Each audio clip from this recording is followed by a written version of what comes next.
आप देख रहे हैं अमेज नाउ। नमस्कार, सत्य घटना के नए अंक के साथ मैं मेनका। शुरुआत करते हैं आज की मुख्य घटनाओं से। गोरखपुर में ब्लू कमांडो यातायात द्वारा निकाली गई मोटरसाइकिल मतदाता जन जागरूकता रैली। 80 वर्ष से अधिक बुजुर्ग दिव्यांग मतदाताओं को मतदान में दी गई सहूलियत। आजमगढ़ में सरेआम गोली लगने से प्रॉपर्टी डीलर की मौत से थर्राया जिला। गोरखपुर जीआरपी ने बंगाल ले जा रहे 426 कछुओं के साथ तस्कर को किया गिरफ्तार। गोरखपुर पुलिस ने थाने के मंदिर में कराई प्रेमी युगल की शादी।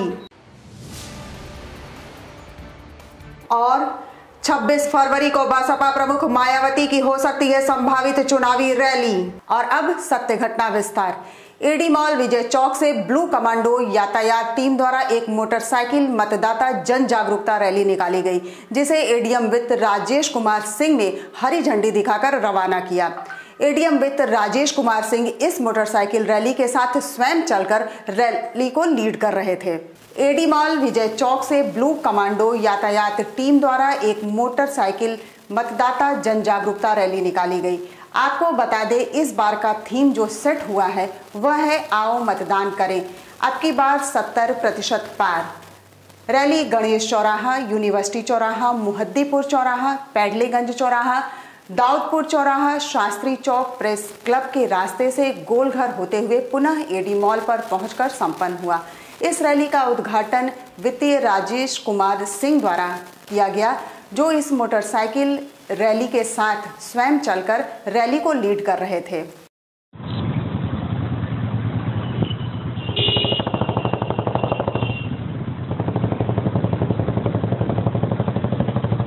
हम इस समय विधानसभा 322 के जो हमारा महाप्रबंधक जीएम रेलवेज हैं या रेलवे के परिसर के आसपास हैं, हम आपको ये बताना चाहते हैं कि हमारे विधानसभा 322 में 2017 में जो न्यूनतम पोलिंग हुई थी लगभग 30%, वो इन जो कॉलोनी में लोग रहते हैं, इन परिसरों में जो लोग रहते हैं, वहाँ पे 30% लोग ही बाहर निकले पिछली बार अपने पोलिंग करने के लिए। तो आज अभी ये अपने ब्लू कमांडो जो हमारा दस्ता है, जो यहाँ ट्रैफिक का सुनियोजित संचालन कराता है, उसमें सहयोग करता है। हम लोग इन लोगों को जागृत करने आए हैं कि अब की बार ये लोग कम से कम, जो पिछली बार इन्होंने 30% की पोलिंग की है, अब की बार कम से कम ये 70% की पोलिंग करने के लिए बाहर आएँ। आगामी 3 मार्च को ये लोग घरों में न बैठे रहें, जहाँ पे भी हों, पिकनिक मनाने ना जाएं और पोलिंग बूथ पर जाएं और अपना मतदान करें। गोरखपुर शहर विधानसभा से बीजेपी प्रत्याशी योगी आदित्यनाथ को भारी मतों से उनकी जीत सुनिश्चित करने के लिए गोरखपुर से बीजेपी सांसद व फिल्म अभिनेता रवि किशन के साथ ही उनकी पत्नी प्रीति शुक्ला भी मैदान में उतर गई। प्रीति शुक्ला व सांसद रवि किशन ने गोरखपुर के राप्ती नगर, गोरखनाथ, हाजीपुर सहित अन्य इलाकों में घर घर संपर्क कर लोगों से कमल के फूल का बटन दबाने की अपील की। इस दौरान सांसद व अभिनेता रवि किशन के साथ सेल्फी खिंचवाने की होड़ मची रही।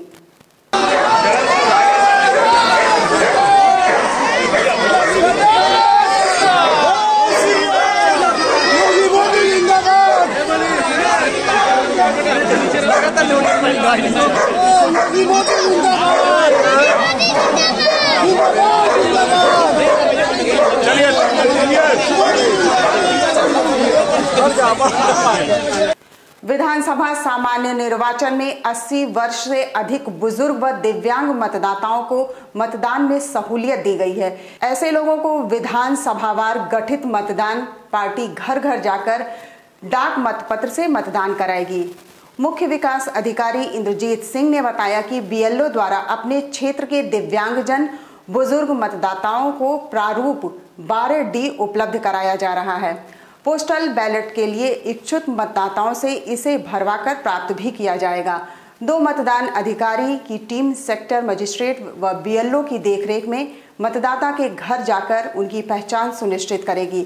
चुनाव आयोग द्वारा 11 पहचान चिन्हों के जरिए मतदाता की पहचान की जाएगी। इसके बाद मतदाता को पोस्टल बैलेट पेपर दिया जाएगा। उसे 13 का घोषणा पत्र भी भरना होगा।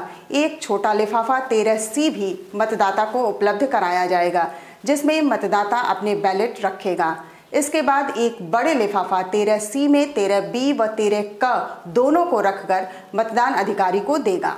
बूथों के ऊपर अगर दिव्यांग लोग ऑप्ट करते हैं वहाँ वोट डालने के लिए, उसके लिए हमने जो व्हील चेयर है उसकी व्यवस्था की गई और रैम्प जो अशोक नगर फैसिलिटी है हर बूथ पर बनाया गया और उनके जो कोई परेशानी न हो सुविधा के लिए हर बूथ पर जो दिव्यांग शौचालय है उसकी व्यवस्था की गई।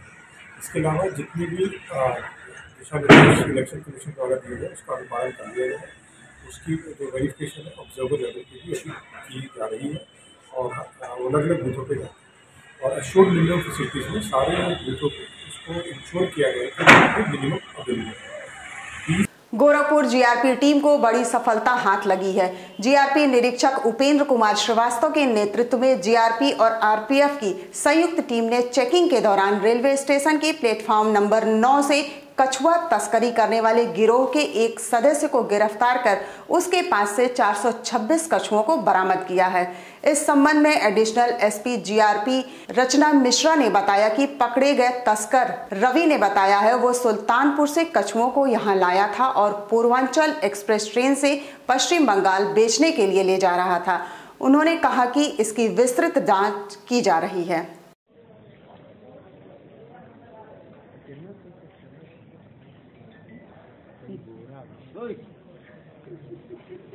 पूर्वांचल एक्सप्रेस के जाने के टाइम के दौरान जब भी हमारे अफसरों और कर्मचारियों द्वारा रेलवे प्लेटफॉर्म के पास तलाशी ली जा रही थी, अपनी रूटीन ड्यूटी के दौरान उन्होंने पाया कि एक व्यक्ति कई बोरों के साथ पूर्वांचल एक्सप्रेस में जाने की तैयारी कर रहा था।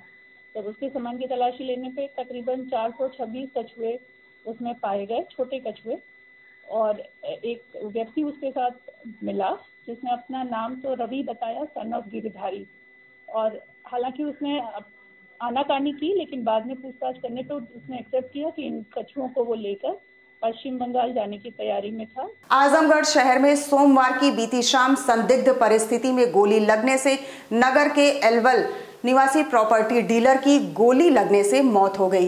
एसपी आजमगढ़ अनुराग आर्या घटना की सूचना के बाद जिला अस्पताल पहुंचकर जांच पड़ताल शुरू कर दी। एसपी अनुराग आर्या ने बताया कि गोली लगने से मृत युवक की पहचान 35 वर्षीय राघवेंद्र सिंह उर्फ टुनटुन सिंह पुत्र बसंत सिंह के रूप में हुई है। घटना के खुलासे के लिए 3 टीम गठित कर दिया गया है। वहीं दूसरी तरफ घटना की सूचना के बाद पूरे शहर में सनसनी मच गई है। जिला अस्पताल पर भारी संख्या में युवक समेत परिजनों की भीड़ देखकर पुलिस फोर्स तैनात कर दी गई है। पुलिस टुनटुन सिंह के संपर्कों के बारे में जांच पड़ताल में लगी हुई है।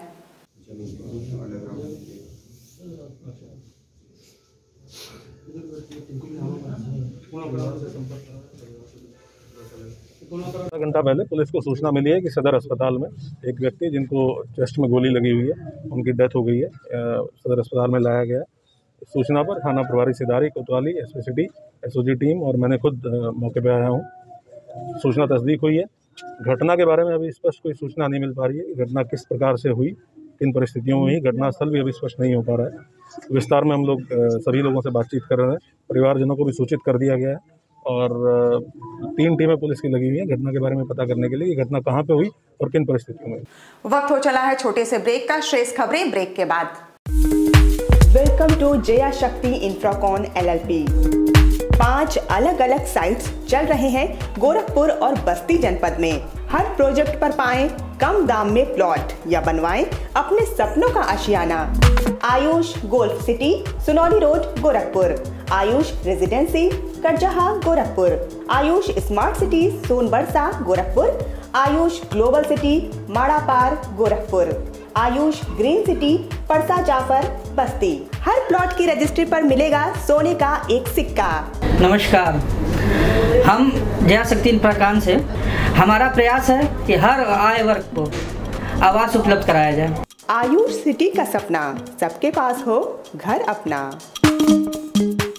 ब्रेक के बाद आपका स्वागत है। चलते हैं शेष खबरों की तरफ। खबर यूपी के बलिया से है, जहां बलिया में स्कूटनी के लिए आए बैरिया से बीजेपी के बागी विधायक सुरेंद्र सिंह ने दयाशंकर सिंह के कटहल नाले को जुहू चौपाटी बनाने के बयान पर कहा कि बंबई क्या है। बंबई एक भौतिक दुनिया का नंगा नाच करने वाला स्थान होता है। भगवान न करे बलिया कभी बंबई बने। बंबई बलिया बन जाए तो 10-20 महात्मा जाकर वहां साधक के रूप में कीर्तन, भजन और नमाज पढ़वाएं, ताकि वहां भी संस्कार स्थापित हो सके। मैं तो यहीं रहूंगा।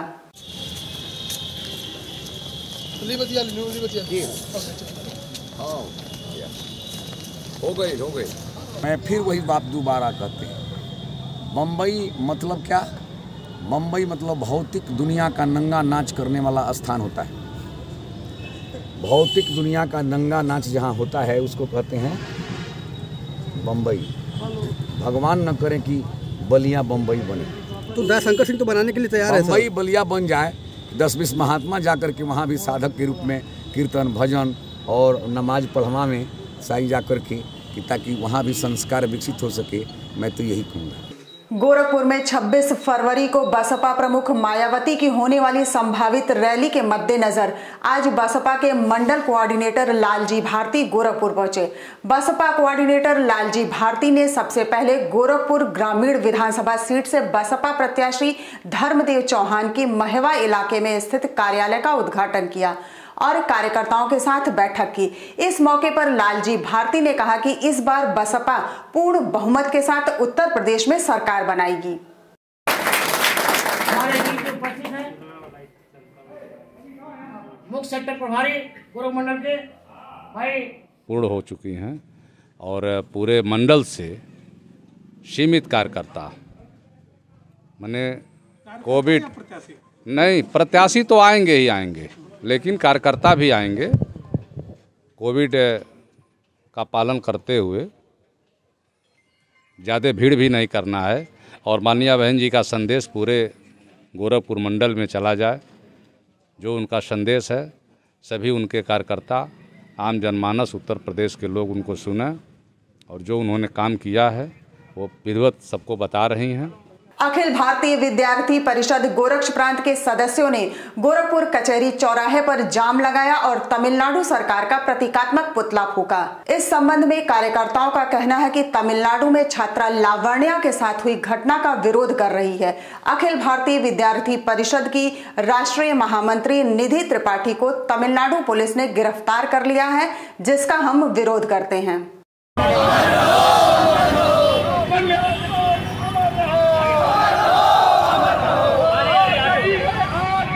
जैसा कि आप सभी जान रहे होंगे, अखिल भारतीय विद्यार्थी परिषद अभी विगत दिनों में एक लावण्या नाम की छात्रा जिसने आत्महत्या कर ली थी, उसके विरोध में अखिल भारतीय विद्यार्थी परिषद की राष्ट्रीय महामंत्री निधि त्रिपाठी जी ने कल जो है तमिलनाडु की सरकार के विरोध में वहां के चीफ मिनिस्टर के घर के सामने जो है बैठे थे।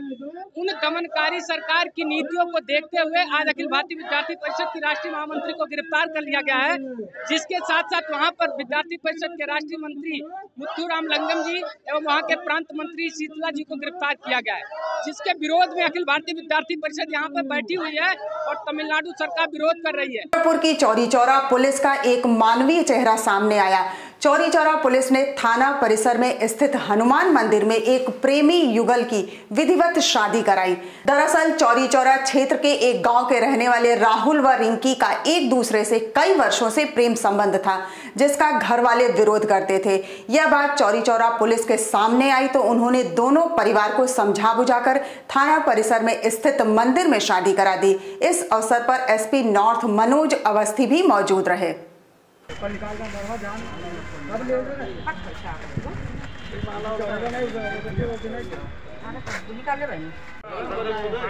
सत्य घटना के आज के अंक में बस इतना ही।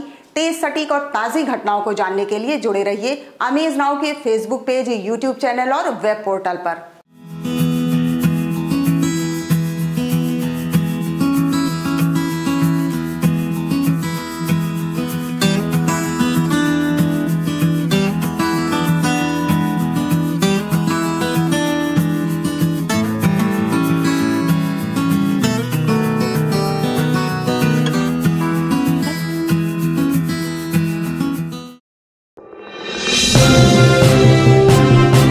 आप देख रहे हैं अमेज नाउ।